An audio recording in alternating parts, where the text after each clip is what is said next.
what's up? I am MuchelleB, and it is inevitable that at some point in the future, you're probably going to feel crappy. There's also a good chance that at some point you're going to feel overwhelmed. You're going to get to a point where you feel like you're stuck in a rut, where you're bored with life. In fact, you are probably going to feel all of the negative emotions at some point. And one of the biggest things that holds you back when you are feeling negative emotions is the inability to make a decision about what to do about it.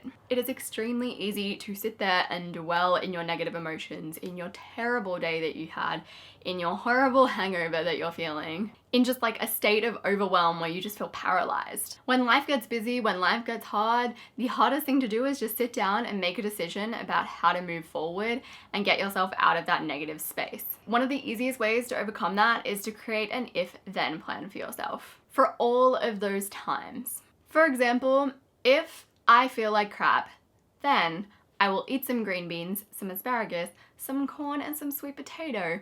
After that, I'll have a glass of water, and after that, I'm gonna go on a 30-minute walk. If I feel overwhelmed, then the first thing I'll do is clean my room. I know that I can't do anything if I haven't cleaned my room. After that, I'll brain dump everything that I need to do and put time slots for those things in Google Calendar. So why an if-then plan? An if-then plan works because you're the person that you're most likely to take advice from. I ask for advice on personal and work issues, a normal amount, I think.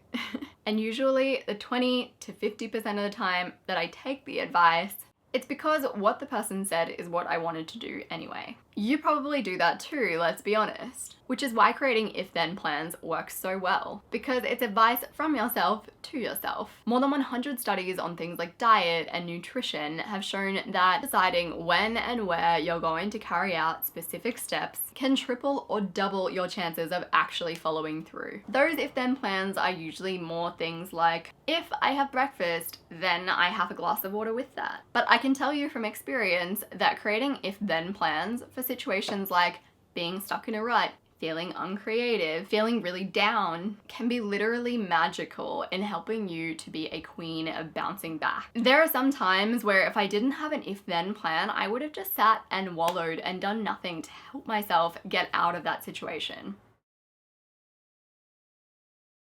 So a few tips for creating your own if-then plans. Firstly, be really freaking specific. I'm talking green beans, asparagus, corn, and sweet potatoes specific. Vague statements mean nothing to our monkey minds. Specific direction is what we need. Secondly, think about how you've dealt with a situation in the past and plan to deal with it the same way in the future. So I know that in the past I've felt really uncreative, then I've gone and I've taken some time off. And taking that time off has done wonders for my creativity. So I know that in my if-then plan for I'm feeling uncreative, I need to include take some time off. And thirdly, spend some serious time creating your if-then plans. Future you will not take past you seriously if future you knows that past you half-assed your if-then plans. If you like this video, you might like my video on things to do if you're feeling awful, which is kind of like a template for an if-then plan that you could create after watching this video. The link to that video is on the screen for you to click. Subscribe to my channel if you haven't already, follow me on Instagram, do all of the things. I appreciate you guys so very much, and I will see you soon.